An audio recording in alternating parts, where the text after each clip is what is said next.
Hola, estamos acá en el auditorio de la Ciudad de la Investigación, a pocos minutos de iniciar la conferencia magistral de la doctora Vandana Shiva. Muchas gracias, Vandana, por estar con nosotras.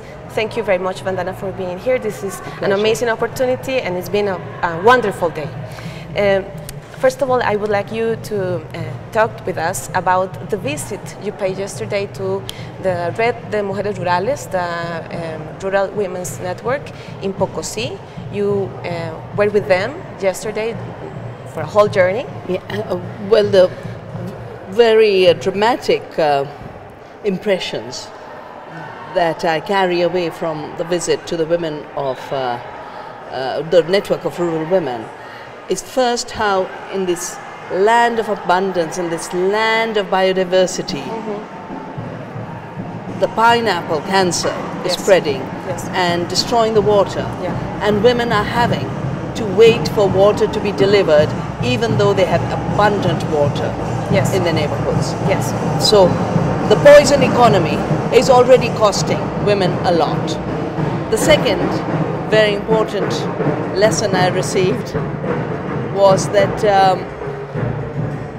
women in the most difficult circumstances, struggling in their daily lives, have come together to come with such resilience, not just to improve their personal lives, but a commitment on behalf of society to defend the earth, to protect their seed, to grow their own food, and to exercise true independence.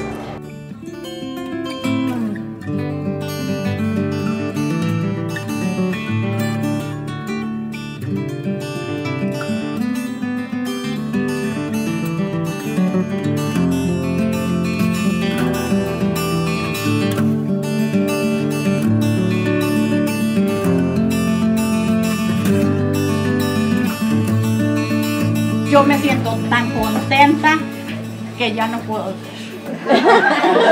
Es algo tan lindo verlas, recibirlas y tenerlas aquí en un lugar donde vivo yo y tan bajos recursos como somos los campesinos, ¿verdad? Pero tengo algo tan grande que es el amor para todos ustedes y la gana de luchar y seguir adelante con los problemas que tenemos y más con la contaminación del agua, que esto nos está afectando. Ya vieron los tarritos, ahorita viene el cisterna y aquí las recibo con mucho amor, con mucho cariño.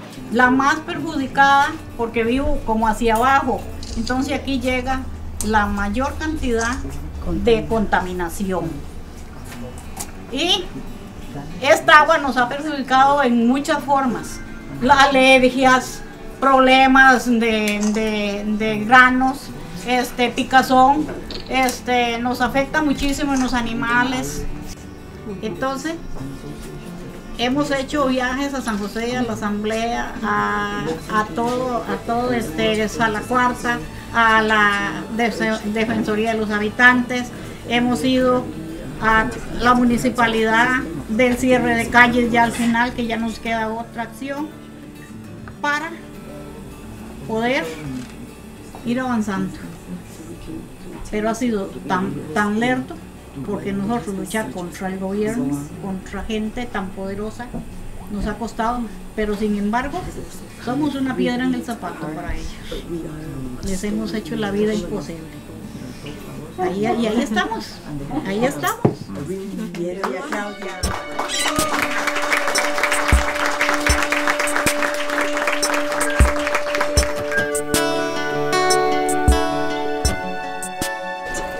Gloria, thank you for having us in your house. Gracias por tenernos aquí, doña Gloria, en su hermosa casa. Claudia. Tal como la ven ustedes aquí, algo orgánico, natural.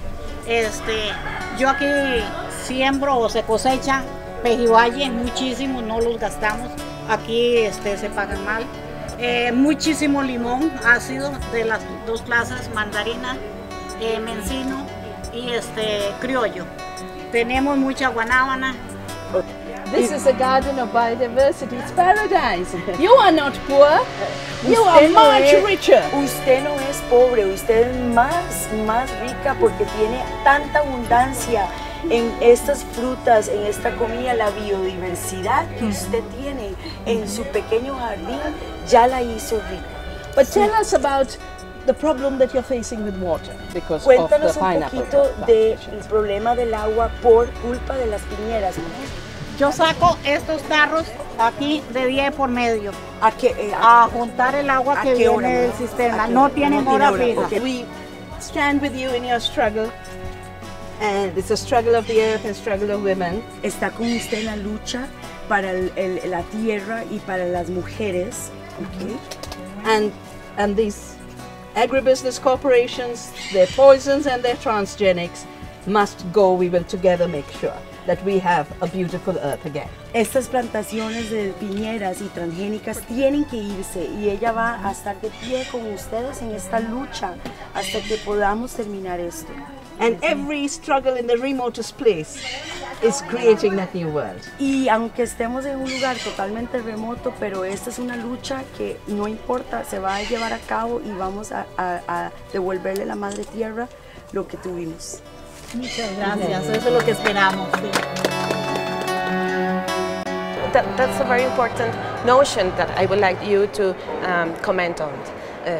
Self-determination, freedom, and hunger. How can we fight hunger from in this context of monopoly and dictatorship? The fact that we have 1 billion people hungry in the world and another 2 billion suffering from diseases of malnutrition, Yes. obesity, diabetes, etc., is a result of a design of a system of agriculture that actually destroys sources of food and destroys the capacity of people to produce their own food by destroying biodiversity through monocultures, by destroying the fertility of the soil, of ecosystems through poisons and agrochemicals. The way to address the problem of hunger is first and foremost to bring diversity back to our farms, because the more bio-intensive your land use is, the more it will produce. A monoculture is in fact a green desert. It's a green desert. It's not really producing food and nutrition. Yes. And it's producing commodities that don't go to food, they go to run cars as biofuel, torture animals as animal feed. The second thing we must do is recognizing through this biodiversity that every aspect of life is self-organized. Yes. Each cell in our body, 50 trillion working together to create each of us. Every plant, every microorganism is an expression of self-organization and freedom working in cooperation. And for human freedom, self-determination in today's time means working with self-organized biodiversity and self-organized ecosystems to be co-creators and co-producers in self-organization to meet your most basic needs.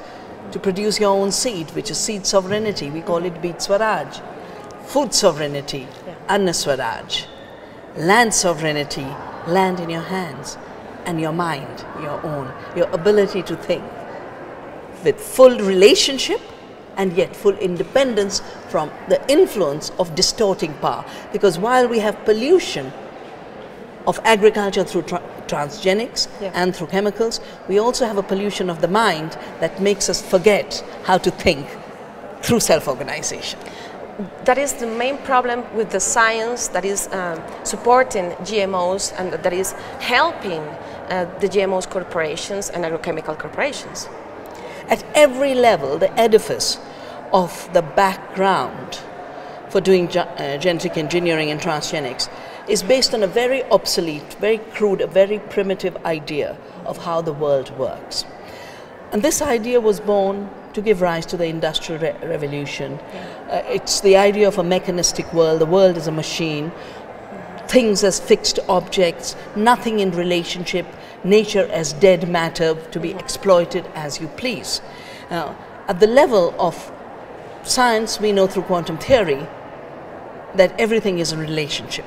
Through ecology, we know everything is in relationship, and biodiversity is the expression of these relationships. We know through the new biology of self-organization, complexity, epigenetics, that life works in self-organization. life, in fact, means the capacity to organize yourself. Dead things don't organize themselves, they're to be manipulated from outside. The idea of a farm as a dead assembly means you put agrochemicals. The idea of a living organism as dead matter, a collection of genes, means you can manipulate them as you please. But that's not how it works. There's impacts of the poisons, there's impacts of genetic manipulation, and we have the knowledge of those impacts now after 20 years of commercialization. And I do hope Costa Rica will stay transgenic free and make itself poison free, because this is paradise. There is no need for poisons. There is no need to turn this fertile land, an abundant land, into green deserts of pineapple and banana. When I traveled through those pineapple and banana plantations, my heart wept. And the heart of the people is weeping right now. Absolutely.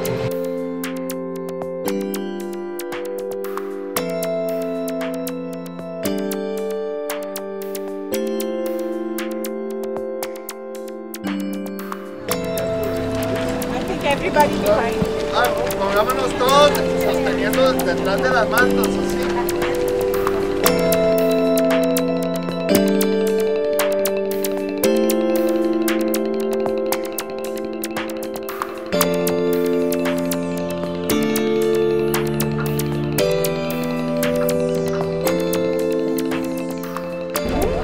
In my heart, I feel outrage that a handful of war companies who are used to selling poisons are spreading in agriculture, which is then not just poisoning the food, but it's poisoning the water, robbing farmers like Claudia of their drinking water. It is a war against the land, it's a war against the food, and it's a war against people who live locally. And these costs have never been talked about. They only talk about the export of pineapples when Costa Rica grows more food than I've ever seen in the world. And I've tasted it in her house, in Fabian's house. You are living in a paradise. It must stay a paradise. I want to call for a boycott of pineapple from Costa Rica because it is a result of war. And no consumer should participate in that war. If they want good food, let them get it from the tiny women's organizations that make the most delicious dried fruits. That's the alternative. Organic, healthy, poison-free, GMO-free. It's all one system. And poisons outside, like we see with the pineapple plantations, or poisons inside, as we see with the transgenics, are poisons anyway. We need food which is without poisons.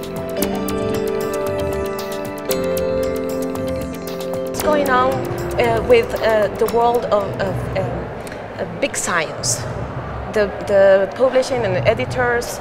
What is going on there? Well, we know with climate change, there was a huge reaction from climate skeptics paid by the oil industry to say all that evidence generated over decades of research by 2,500 scientists working in the Intergovernmental Panel on Climate Change doesn't have to be believed in. We are seeing the same with biology, with the life sciences, where life sciences have been taken over by the death sciences. The death sciences. And because genetic engineering has so much money associated with it, one of the things that we have witnessed in the last 20 years is in fact the death of science itself, where independent research working with the freedom of the mind and free inquiry to really understand how systems work, how organisms work, how nature works, is being replaced by public relations and propaganda. Journals sadly are repeating what the corporations want to say.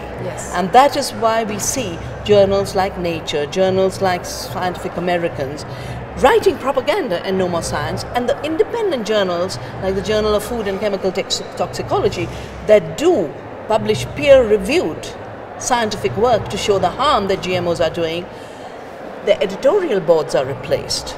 So we are in a strange situation where to push transgenics, governments are manipulated, politicians are manipulated, and even the scientific research system is being manipulated to block the very emergence of inquiry. Science is about the search for truth. Yes. That's why I became a scientist, because I'm passionate about truth.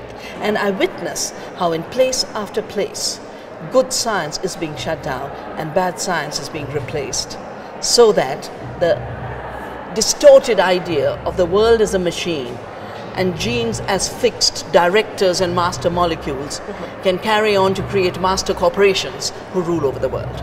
So we have been believing a lie. Genetic determinism is the biggest lie in this century. The big lie is genetic determinism, that genes determine the expressions of nature. Genes, in fact, have no capacity to act on their own. They are influenced by regulatory processes that come from the self-organization of the whole organism. And that is the science of epigenetics, beyond the genes.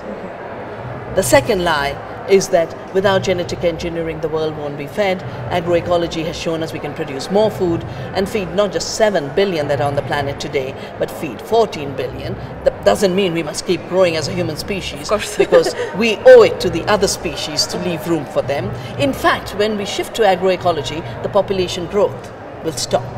It is because of displacement associated with industrial farming, associated with mining, associated with the rape of the earth, that we have the need for people to have larger families for survival.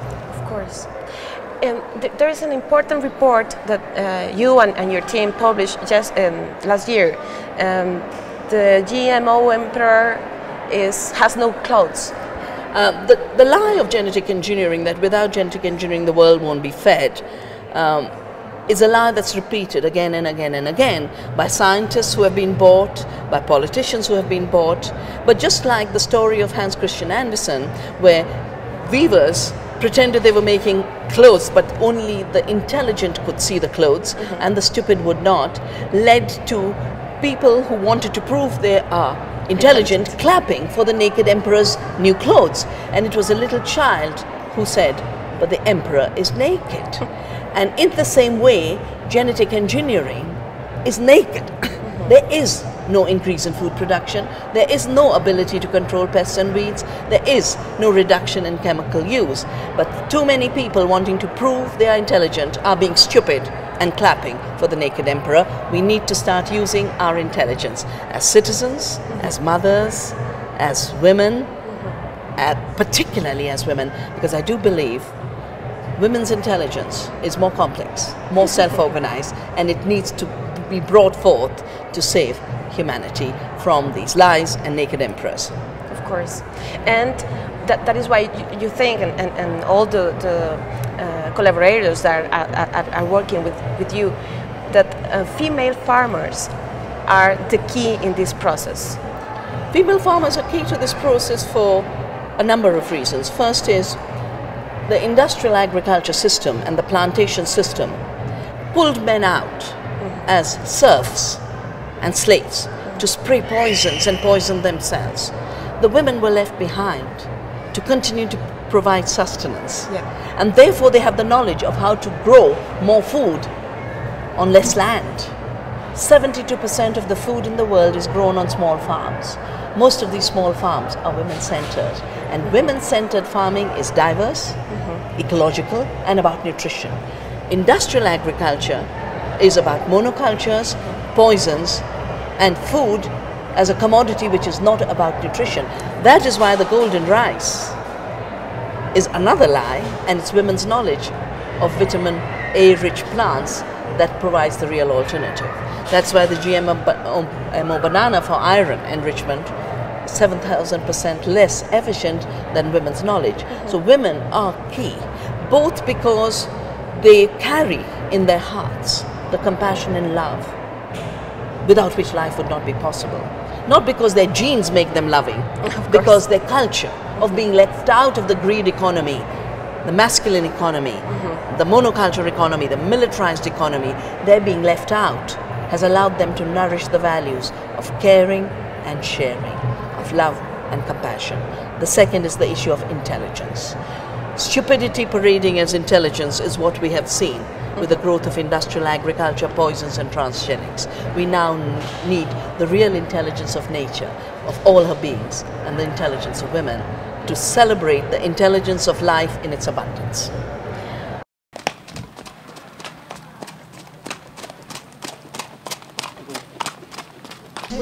Buenas tardes a todos y a todas, compañeros. Para nosotros es un placer, la Red de Mujeres Rurales, que nos honren hoy con su presencia, en especial a doña Vandana, que nos presenta, que está acá con nosotros. Con ustedes venían compañeras de la zona sur, la zona norte. With women from all over the country, from the north and the south. El Valle Central, the Central Valley, Guanacaste, Province, Siquirres. Y acá en Pocosí, which belongs to the province of Limón. También compañeras de la zona. Y estamos en unión con las mismas defensas por el rescate de las semillas.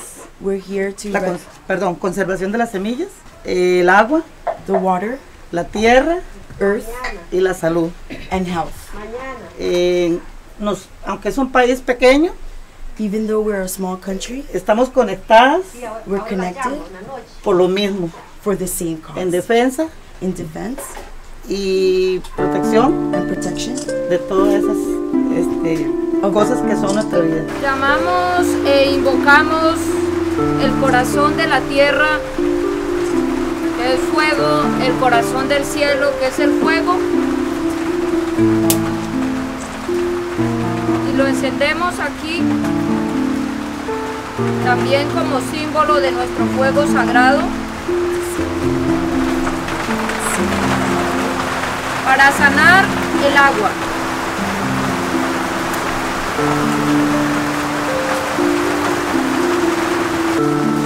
Miramos hacia el norte, donde están los guardianes del aire. El aire, que es el aliento del gran espíritu que a todos nos sana, que a todos nos limpia. Y sanamos el aire de todos los contaminantes para que nuestra conciencia sea limpia. Volteamos hacia el sur, donde están los guardianes del agua. Y pedimos que, como maestra de la vida, nos deje fluir con claridad, con limpieza, que sanen nuestras aguas internas, para que sanen nuestras aguas externas.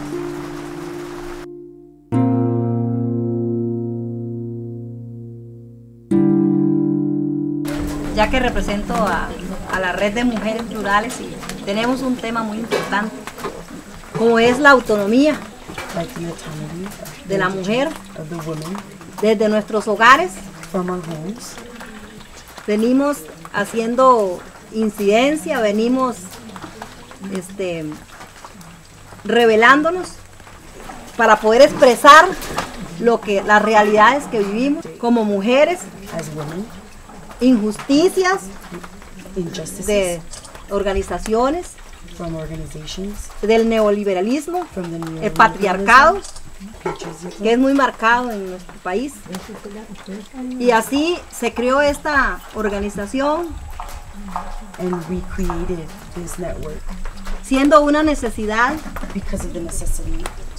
para defender nuestros derechos. Es lamentable, pero Costa Rica no es pura vida. And unfortunately, Costa Rica is not pure life, as our motto says, pura vida.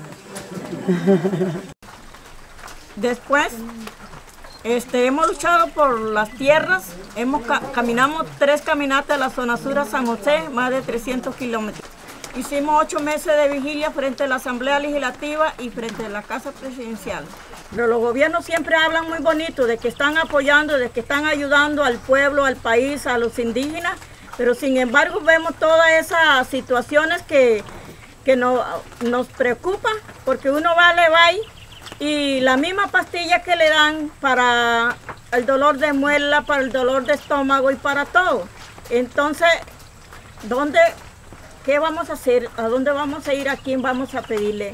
De allá me vine con mi esposo, trabajamos como unos 8 años She came with her husband and they've been working for 8 years. No sé si sería por desgracia o por bendición de Dios, que a mi esposo lo mató un rayo. Y entonces ahí fue la lucha dura. And that was the biggest struggle. Quedé con 6 hijos. Toqué puertas por todas partes. I knocked on doors everywhere. Nadie me apoyaba. Nobody supported me. Todo el mundo me veía con malos ojos. Decían que yo era una mala mujer. Llegaba a la fábrica o a los sembradíos de banano donde había trabajo para que me dieran trabajo. Decían que no, que yo era una mujer sola, que yo no podía estar ahí. Porque que si yo iba a andar ahí con todo ese montón de hijos, que lo único que yo andaba buscando era hombre. Y entonces mi lucha fue grande. A mí, porque cuando yo estaba pequeña, mi padre murió. Her father passed away. Entonces mi madre no los pudo dar estudios. So her mother could not educate them. Entonces yo cuando mi esposo murió, yo prometí que a mis hijos no se iban a quedar sin estudio como me habían dejado a mí. Toda la vida he trabajado la tierra y de la tierra he vivido y de la tierra he sobrevivido. Soy de la red de mujeres, lucho con ellas y espero en Dios que la lucha va a ser hasta el último día que Dios me tenga con vida. Con la ayuda de doña Alejandra, con todas las capacitaciones que le han dado, he aprendido que yo ya puedo defenderme. Ya no me pueden humillar como me humillaban antes. Ya yo sé que soy mujer y que yo tengo derecho a ser como toda otra persona, que no porque yo no tenga estudio, es porque el decir de ellos que una persona sin estudio no valemos nada. Pero yo aprendí que sí valgo mucho.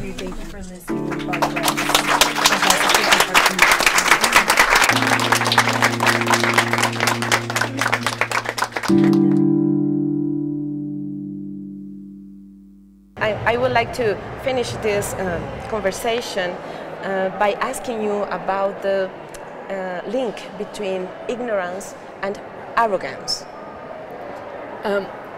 Intelligence in a complex, interconnected world means being deeply aware of all your relations and therefore treading lightly, not being violent to anything. Intelligence, therefore, creates humility. But intelligence replaced by stupidity and ignorance allows you to have the belief that you are a master and conqueror of the world, that there are things like master molecules who behave like you at the genetic level to bully and control everything. And ignorance is the basis both of greed as well as arrogance. And death. And death. And death. Because life means being deeply aware of the complexity and web of life. Fantastic. Thank you very much again. Thank you. Muchas gracias por habernos acompañado y bueno, nos vamos a quedar para la conferencia de Vandana Shiva.